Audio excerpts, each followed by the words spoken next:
The GSS Celestial Voyager hung in high orbit over Earth, its polished silver hull reflecting the blue-green glow of the planet below. The observation decks were packed with alien tourists, their various forms pressed against the transparent alloy windows, chattering in a dozen different languages. "Look at those structures," sneered Vorsk, his Kralaxian carapace clicking as he gestured at the sprawling cities below. "Like termite mounds. And they call this a civilization." Next to him, a Giovanni named Elise floated slightly off the deck, her translucent skin shimmering with amusement. "Oh, come now. It's quaint. That's the whole point of the Galactic Primitive Experience Tour, isn't it? To see how the lesser species live." A serpentine Zenthari, Cyric, coiled around a support pillar, his forked tongue flicking. No orbital defenses, no plasma grids, just air and water and hope. The group laughed, a chorus of clicks, hisses, and harmonic hums. Then the doors slid open, and a human walked in. Captain Ryan Blake wore the crisp uniform of the Galactic Safari Service, but there was something in his stance, something off, too relaxed, too amused. "Ladies, gentlemen, and esteemed xenotypes," he said, spreading his arms. "Welcome to Earth, humanity's humble homeworld." Vorsk snorted. "Humble is right. Your cities are made of stone and steel. My ancestors had molecular forges when yours were still banging rocks together." Blake didn't flinch, just smiled. "Oh, we've upgraded since then. But you're here for the authentic experience, right? No force fields, no anti-grav, just good old-fashioned gravity, weather, and..." He tapped a control panel. The deck shuddered slightly. "Atmosphere." The ship's artificial gravity flickered for half a second, just long enough for the Giovanni to yelp as they suddenly dropped an inch before floating again. The Kralaxians instinctively locked their carapace joints, bracing. Only the humans in the room, Blake and a few crew members, didn't react. Elise smoothed her flowing robes, glaring. "Was that necessary?" Blake's grin widened. "Absolutely. First lesson. Earth's gravity is standard galactic. But our weather... Oh, you're gonna love monsoon season." The group murmured as the ship began its descent. Through the windows, the blue expanse of the Pacific Ocean gave way to the jagged coastline of what Blake called New Tokyo. Cyric pressed his snout to the glass. "Where are the mud huts?" Blake chuckled. "Sorry to disappoint, we do have running water." The landing was smooth. Too smooth for a species that supposedly still relied on chemical propulsion. The tourists disembarked, their various appendages adjusting to the slightly thicker atmosphere. The air smelled like salt and ozone. Vorsk flexed his claws, testing the gravity. "Feels dense." Blake clapped him on the shoulder, a gesture that made the Kralaxian flinch. "That's Earth for you, built us solid." They were herded toward a waiting transport, a sleek hover limo that glided just above the pavement. The aliens exchanged glances. "I thought you said no anti-grav," Elise said. Blake winked. "We licensed it, don't worry, the rest of the tour is authentic." The city was a riot of light and sound. Towers of glass and alloy stretched into the smoggy sky, their surfaces alive with holographic advertisements. The streets teemed with humans, laughing, arguing, living. Vorsk watched a street vendor flip something called a burger on a sizzling grill. "You still burn your food, barbaric." Blake shrugged. "Tastes better that way." They were led to a high-end sushi bar, its interior a blend of minimalist wood and neon. The aliens were seated at a long table, their various forms requiring specialized chairs. A human waitress, Lisa Hayes, approached, her arms laden with plates. "First time on Earth?" she asked, setting down a platter of glistening fish. Elise poked at it with a delicate finger. "This is raw." Lisa grinned. "Yep, tradition. Older than your civilization, probably." Vorsk scoffed.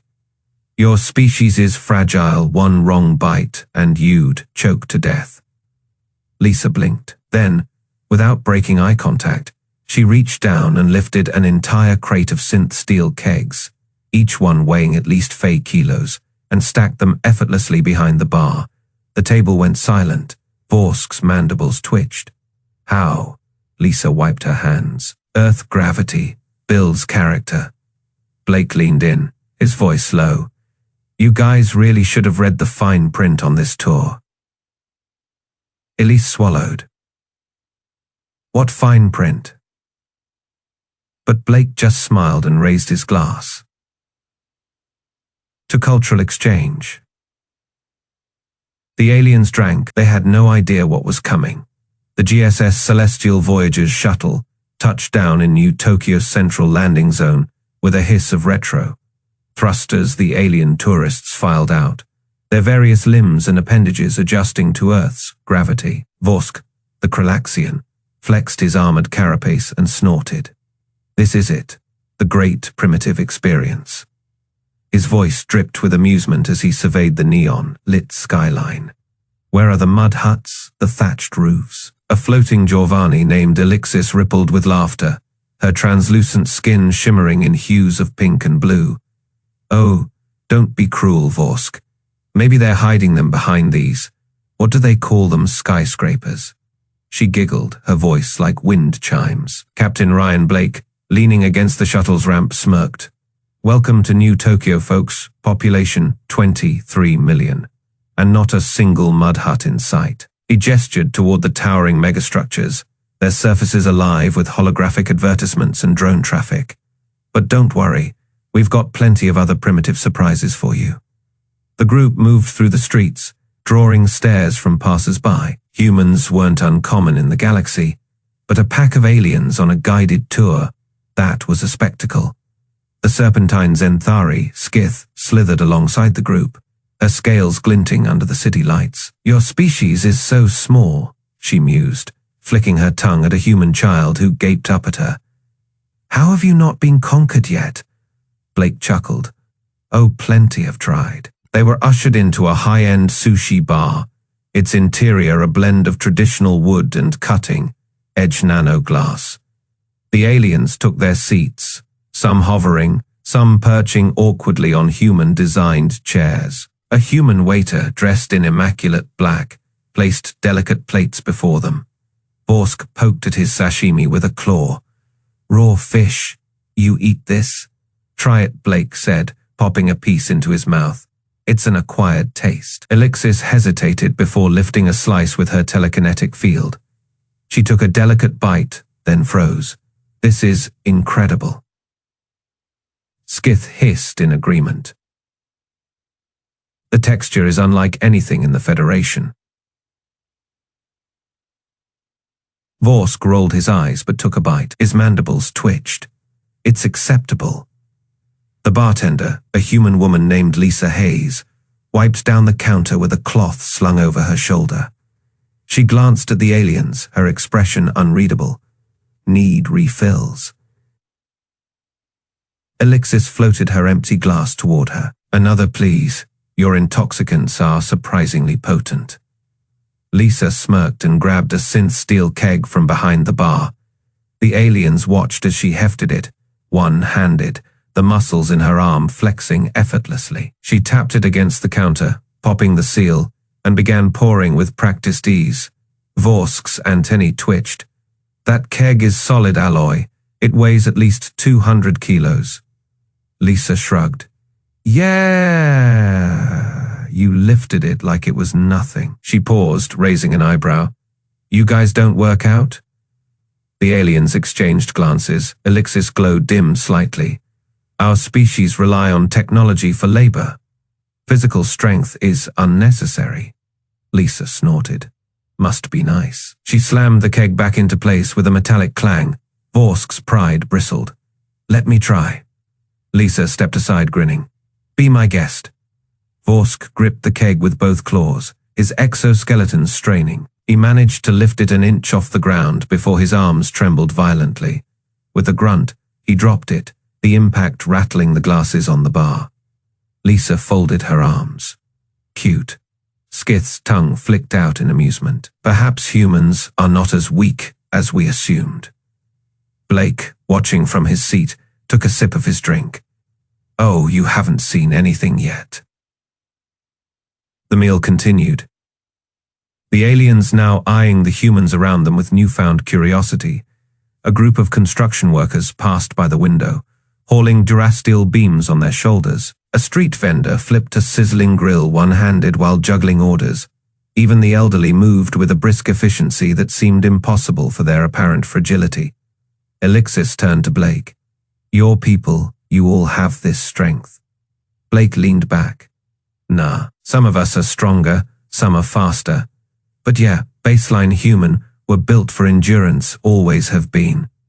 Vorsk crossed his arms. "A fluke of evolution. Strength means nothing against plasma rifles and orbital strikes." Lisa, wiping down another glass, smirked. "Keep telling yourself that?" The conversation was cut short by a sudden commotion outside. A delivery drone had malfunctioned, its cargo spilling across the street.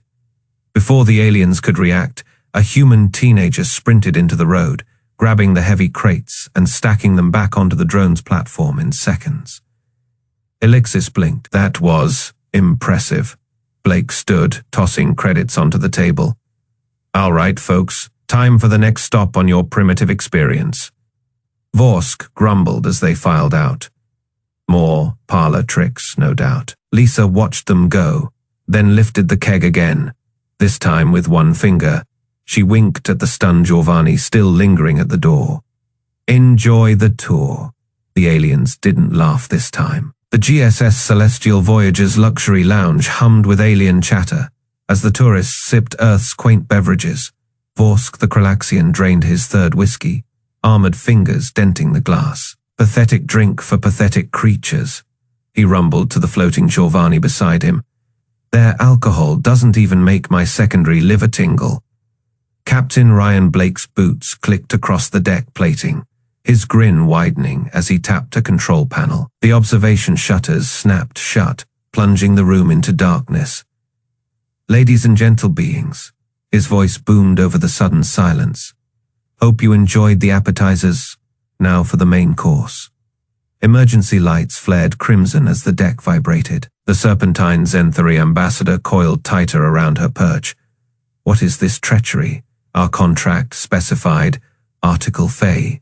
Subsection B," Blake interrupted, tossing a holographic contract into the air. Tiny human text scrolled past alien eyes. "Participants may experience unplanned cultural enrichment activities." The floor lurched as artificial gravity shifted. Two Giovanni tourists floated upward, translucent skin-flashing panic colors. "Brace for docking," Blake announced, grabbing a ceiling rail with one hand. Metal groaned as the cruise ship connected with something massive. Magnetic clamps thundered like distant artillery. A childlike Giovanni clutched its parents' tendrils. "Are we being boarded?" Blake's laugh was swallowed by the hiss of depressurizing airlocks. "Other way around, kids." The main doors slid open to reveal a cavernous hangar bay, its walls scorched from plasma burns. Human engineers in grease, stained jumpsuits scrambled around a row of armored shuttles, their hulls pockmarked from railgun impacts. Vorsk's dorsal plates rattled. "This is a warship." His voice lacked its usual mockery. "Wezen Thunderchild," Blake confirmed, striding onto the hangar deck. His vacation polo shimmered, nanofibers rearranging into black combat fatigues. "Welcome to humanity's other tourism industry." Alarms whooped as a human crew chief bellowed over the din. "Listen up, maggots. You've got 90 seconds to board the Defiance before we flush this tube." The tourists stared at the waiting shuttle, its open ramp revealing cramped jump seats with harnesses clearly designed for human anatomy. "This is outrageous." The Zenthari ambassador's scales flushed crimson. "I demand to speak with." A human marine in full battle armor stepped forward, her visor reflecting a dozen alien faces. "Ma'am," she said sweetly, "either sit down or get sat down." The plasma rifle slung across her chest hummed to life. The boarding scramble was anything but dignified. Giovanni floated awkwardly into seats, their buoyant bodies requiring extra straps. Vorsk barely fit in the reinforced Kralaxian-sized seat the humans had, suspiciously, prepared in advance. The Zenthari hissed as a marine shoved a motion sickness bag into her claws. You'll want that, the soldier muttered. Blake strapped into the pilot's seat as the shuttle's engines whined to life. Ever done a combat launch? He called back. No one answered. Didn't think so. G-forces crushed the tourists into their seats as the shuttle catapulted from the Thunderchild. Through the viewports, the curved hull of the USN Defiance filled their vision, a 5-kilometer long dagger of plasteel and gun batteries. Battle scars crisscrossed its surface, some fresh enough to still vent frozen atmosphere. Vorsk's translator implant crackled as it processed human military chatter. Vorak scouts spotted in Quadrant 7. All divisions to readiness condition 2. His primary heart pounded. You're taking us into a war zone. The shuttle banked hard, throwing unsecured baggage against the ceiling. A Giovanni wailed as its drink pouch exploded in midair. Correction! Blake shouted over the engine roar. We're taking you to a war zone. Whether you go into it depends on how fast you learn. Docking clamps seized the shuttle with bone, jarring force. The Marines were already moving, yanking harness releases before the tourists could fumble with human-designed buckles. Move, move, move. A sergeant bellowed, physically dragging a stunned Giovanni into the corridor. The Defiance's interior smelled of ozone and sweat. Human crew members sprinted past, some carrying munitions crates that would crush an unarmored Kralaxian. Vorsk's pride faltered as a petite human woman jogged by with 2 such crates stacked overhead. Blake led them through a maze of corridors, each bulkhead marked with stenciled warnings. Radiation hazard, combat zone ahead. No unaugmented personnel beyond this point. The Zenthari ambassador's tongue flicked nervously. You're herding us like livestock. Livestock gets slaughtered, Blake said without turning. You're being promoted. They emerged onto an observation deck overlooking the Defiance's main hangar. Below, hundreds of human Marines in powered armor drilled with plasma cutters and boarding torpedoes. A training hologram showed a Vorak bioship, its chitinous hull writhing with living weaponry. The tourists pressed against the glass as a human squad demonstrated close-quarters tactics. Power-armored fists punched through holographic chitin. A Marine ripped a simulated Vorak limb from limb with his bare hands. Vorsk's translator picked up the drill instructor's pep talk. And remember, ladies, they may be 8 feet tall and spit acid, but they bleed. The Marines cheered. Blake, let them watch for exactly 47 seconds. Lisa Hayes had timed it before clearing his throat. Still think we're primitive? No one answered. The Giovanni's bioluminescence had dimmed to a sickly grey. A new voice cut through the silence. Atten. Hut. The tourist turned to see Admiral Jake Morrison stride onto the deck, his cybernetic eye scanning each alien in turn. His uniform bore enough combat ribbons to bankrupt a small planet. Behind him, 2 armored Marines carried a stack of folded fabrics. Congratulations, Morrison said, accepting a datapad from Blake. As of 30 seconds ago, you're all enlisted in the United Earth Space Navy. The Zenthari's protest died as Morrison tapped the pad. A holographic battle map bloomed above them, showing a swarm of red icons pouring through the Sirius blockade. The Vorak don't care about your vacation plans, he growled.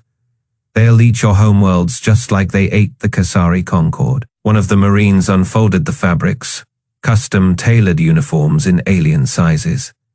The Giovannis trembled as they recognized their own embassy seals stitched beside human insignia. Vorsk found his voice. You planned this. Morrison's smile didn't reach his eyes. We planned to scare you straight. The Vorak just moved up our timetable. He nodded to Blake. Captain, begin orientation. As Blake stepped forward, the deck trembled, not from engines, but from distant impacts. The battle map updated in real time. Red icons swarmed closer. Lesson 1, Blake said, tossing Vorsk a human. Made plasma rifle. Primitive doesn't mean weak. The weapon's power cell hummed to life in the Kralaxian's grip. It means we had to get creative. Outside the viewports, Earth's moon slid into view. Its cratered surface shimmered, then split open to reveal rows of planet. Killer railguns powering up. The tourists stopped breathing. Blake cocked his rifle. Welcome to hell. Recruits. The shuttle bay doors sealed with a hiss of compressed air as the USN Thunderchild docked with the larger vessel. The alien tourists stumbled out, their vacation attire absurd against the battleship's grim interior. The Kralaxian, Vorsk, gripped the wall as artificial gravity shifted. This wasn't part of the tour, he growled, his armored plates rattling. Captain Blake strode ahead, his smirk gone. Welcome to the USN Defiance, he said, voice sharp. Consider this an upgrade. The Shorvani floated nervously, their translucent skin flickering with anxiety. One of them, a diplomat named Lyra, raised a delicate limb. There's been a mistake. We're civilians, tourists. Blake didn't slow down, not anymore. The corridor opened into a vast briefing chamber. A massive holographic display flickered to life, showing a sector of space littered with wreckage. At the center stood Admiral Jake Morrison, his combat armor scarred from countless engagements. His eyes locked onto the group, and the aliens instinctively stiffened. Congratulations, Morrison said, voice like gravel. You've been drafted. A stunned silence followed. Then chaos erupted. You can't do this, Vorsk bellowed, slamming a fist against the nearest console. We're not part of your military. Morrison didn't flinch. Galactic Emergency Protocol Fei. Any sapient beings within Terran jurisdiction during a Category X threat are subject to conscription. Lyra's bioluminescence flared in outrage. This is outrageous. We demand. The hologram shifted. A swarm of grotesque, chitinous ships filled the display, their organic hulls pulsing as they devoured a fleeing cruiser, the Vorak. The room went still. Morrison's voice cut through the silence. The Sirius blockade fell 6 hours ago. The Vorak are heading coreward. Every fleet sent to stop them has been eaten. He stepped closer, his shadow looming over the group. Except ours. The Serpentine Zentheri Skith coiled tighter. You expect us to fight that? Blake crossed his arms. No, we expect you to learn. A human marine nearby, Corporal Diaz, snorted. Don't worry. We'll teach you how to not die immediately. Lyra's voice trembled. We're not soldiers. Morrison's expression hardened. You are now. He tapped a console, and the hologram zoomed in on Earth's orbital defenses, hidden platforms, dormant until this moment. Now humming to life, the Vorak think we're weak. They think we're prey. His grin was feral. Let's show them how wrong they are. Vorsk's mandibles clicked in frustration. You planned this, the tour. It was a trap. Blake shrugged. Call it recruitment with benefits. A human lieutenant tossed a stack of data pads onto the table. Sign here, or don't. Either way, you're staying. Skith hissed, but the Giovanni exchanged resigned glances.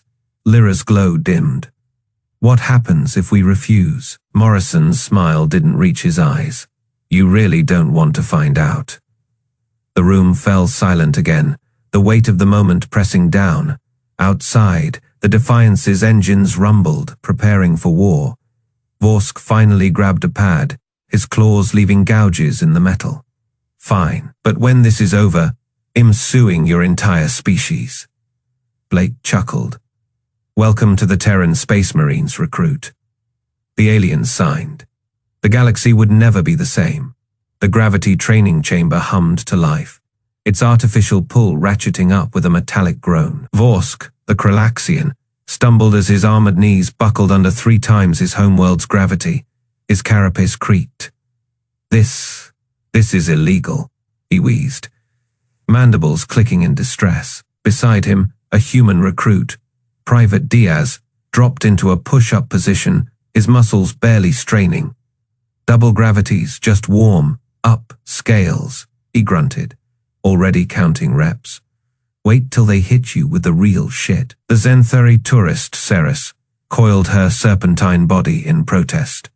We signed up for a tour, she hissed, her frills flaring red. Not this barbarism. Captain Blake strode past the gasping aliens, his boots magnetized to the deck. Barbarism, he chuckled. tapping a control panel. The gravity spiked to 5 Gs. Vorsk collapsed face, first with a clang. Barbarism is what's coming for the galaxy, kids, and humanity. He leaned down, grinning as Diaz hit push. Up Faye without breaking sweat. We're the cure. The plasma range was worse. Giovanni tourists floated nervously in their anti-grav harnesses, their translucent skin pulsing with panic. Aim down sights, barked gunnery Chief O'Reilly, a scar running through her buzz cut. Human rifles don't auto-lock. You actually have to shoot straight. Vorsk fumbled with the weapon, a standard issue M Faye Terran plasma rifle. On Krelix, our guns think for us, he muttered, squinting at the iron sights. He pulled the trigger. The recoil knocked him onto his back. The shot missed the target by 10 meters. Lisa Hayes, now in full combat armor, snatched the rifle from him. Watch and learn. Tough guy, she spun. Fired 3 rounds in rapid succession. Each shot punched through the bullseye, melting the target's center into slag. Sarah's frills went white. How? Practice, Lisa said, tossing the rifle back to Vorsk. And pain. Lots of pain. 0G combat drills broke them. The aliens tumbled through the training bay, limbs flailing as they bounced off bulkheads. Human recruits moved like demons, kicking off walls, spinning mid-air to land perfect shots. Anchor your legs, shouted Diaz, grabbing Ceres by the tail and shoving her toward a handhold. Newton's a bitch if you don't respect her. Vorsk tried to mimic a human's leap and spun wildly out of control. Blake snagged him by the carapace ridge. Your center of mass is all wrong, Krelaxian humans were built for this. He pointed at Diaz, who was now running along the ceiling using mag boots. Primates climbing shit for 6 million years. You guys just float. A Giovanni tourist fix whimpered as he drifted past. I want a refund. Blake laughed. Refunds require survival. The mess hall was the final humiliation. Alien tourists slumped over their nutrient paste, limbs trembling. Humans devoured steaming plates of protein mix, a grey sludge that smelled like engine grease. Vorsk poked at his ration bar. This is edible. Diaz swallowed a mouthful of the sludge. Edible, no fuel, hell yes. He slammed another scoop. You'll learn. Human guts eat anything. Ceres gagged after one bite. This is poison. Lisa smirked. Nah, poison's tomorrow's lesson. The wake up call came at Faye Klaxon's, blared. Lights flared. Human recruits rolled out of bunks, already armored up. The aliens stumbled, disoriented. Move, maggots, O'Reilly roared, kicking bunks. Vorak, don't wait for beauty sleep. Vorsk fumbled with his chest plate. We're not ready. Blake tossed him a rifle. Neither was Earth. First contact war. Faye the Valari hit us with antimatter bombs. Know what we hit back with? He slapped a magazine into Vorsk's claws. Improvisation. The Zenthari hissed. You expect us to fight now? Lisa racked her shotgun. No, we expect you to try, and when you fail, she grinned. Well, carry you. The simulation deck was a nightmare. Holographic Vorak warriors, 8 feet tall, chitinous, dripping acid, charged. The aliens froze. The humans laughed. Firing lines, Blake ordered. Plasma fire lit the dark. Diaz took a Vorak's head off with a single shot. Lisa smashed another's thorax with her rifle butt. Vorsk stood paralyzed until a holographic claw raked toward his face. Instinct took over. He fired. The Vorak exploded into pixels. Ceres watched. Frills flaring. Then she moved. Her serpentine body whipping through the fray, strangling a Vorak mid-leap. Blake nodded. There it is. The simulation ended. The aliens panted, wide-eyed. Lisa wiped acid, spit off her visor. Still think we're primitive? Vorsk looked at his claws, still smoking from the shot. For the first time, he didn't answer. The Defiance shuddered as the first impact rocked the hull. Klaxons wailed through the corridors, painting everything in pulsing red light. Vorsk stumbled against a bulkhead, his Kralaxian armor clanking against the metal. What in the seven hells was that? He roared over the din. Lisa Hayes slapped a helmet into his chest. Vorak boarding pods, she said, strapping on her own armor with practiced ease. They like to get up close and personal. The Zenthari Ceres coiled her serpentine body tighter. We are not soldiers, she hissed, her frills flaring in panic. Blake's voice crackled over the ship-wide comb. All hands battle stations, Marines to the starboard breach points. They're coming through the cargo bays. Admiral Morrison's face appeared on every screen, his scarred visage grim. Listen up, recruits. The Vorak don't take prisoners. They don't negotiate. They eat. So unless you want to be tomorrow's breakfast, grab a gun and fight. The Giovanni, their translucent skin paling to near. Invisibility huddled together. We can't, Lisa cut him off, shoving a plasma rifle into his hands. You can, or you die, pick fast. The deck lurched again, a distant explosion echoed through the ship. Then came the screams. Vorsk felt his blood run cold. He'd heard stories of the Vorak, how they tore through entire fleets, how their warriors could rip through bulkheads with their bare claws. But hearing about it was one thing.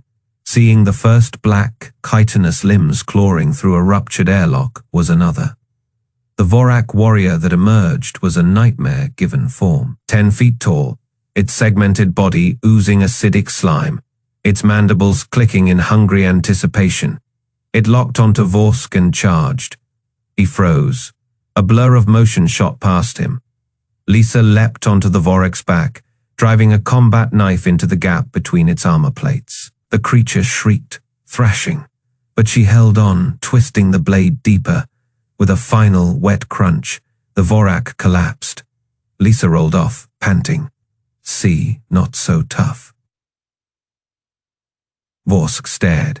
You just killed it. Yeah. She wiped black ichor from her face. Now quit gawking and shoot.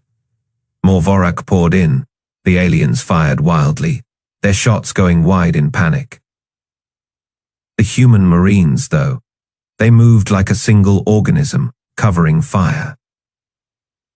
Flanking maneuvers, brutal, efficient kills. Ceres watched as a human private, barely out of training, grabbed a Vorak by its antennae and slammed it headfirst into the deck, plating again and again, until its skull caved in.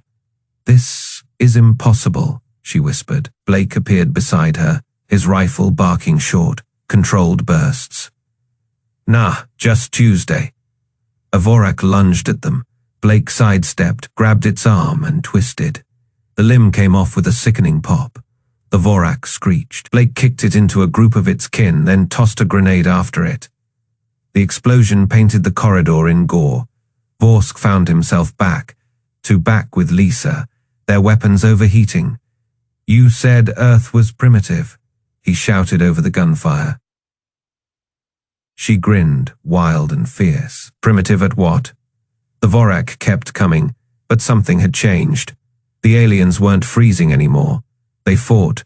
Not as well as the humans, not yet, but they fought. Vorsk roared as he drove his armored fist into a Vorak's thorax, feeling the exoskeleton crack under the impact. Ceres used her tail to trip one, letting a human put a plasma round through its head. Even the Giovanni, trembling but determined, held the line. Then the shipwide comm crackled again. All Marines, fall back to secondary positions. Morrison ordered. We're initiating the Hammer Protocol. Lisa grabbed Vorsk's arm. Run now.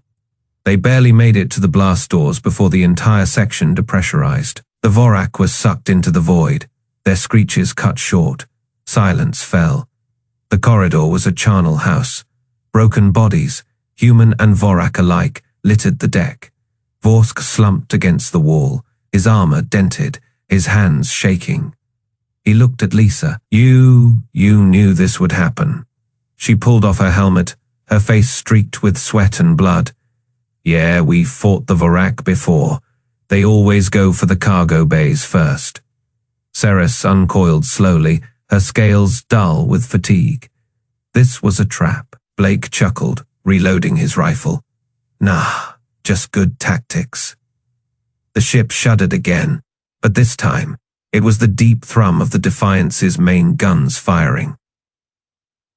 On the view screens, the Vorak fleet burned. Morrison's voice was calm. "Marines, stand down. The battle's ours." Vorsk looked at the humans around him. They were laughing, slapping each other on the back. Like this had just been another day at work, he realized. Then what the galaxy had forgotten. Humanity didn't just survive. They won. The bridge of the USN Defiance shuddered as the last Vorak bioship exploded in a silent fireball. Admiral Morrison wiped blood from his brow, not his own, and turned to the tactical display. The swarm was gone. Reduced to floating debris and frozen chunks of chitinous flesh, Vorsk leaned against a console, his armored carapace cracked in 3 places. His mandibles trembled as he watched the human Marines cheer, their armor scorched but spirits unbroken. One of them, a recruit named Diaz, was laughing as he pried a Vorak claw from his shoulder plate. You enjoy this?" Vorsk rasped. Diaz grinned. "Hell yeah, nothing like a good scrap to wake you up." The Giovanni, their translucent skin now streaked with soot and alien ichor, huddled near the viewport. One of them, a diplomat named Elris, stared at Earth below. The planet's blue oceans shimmered peacefully.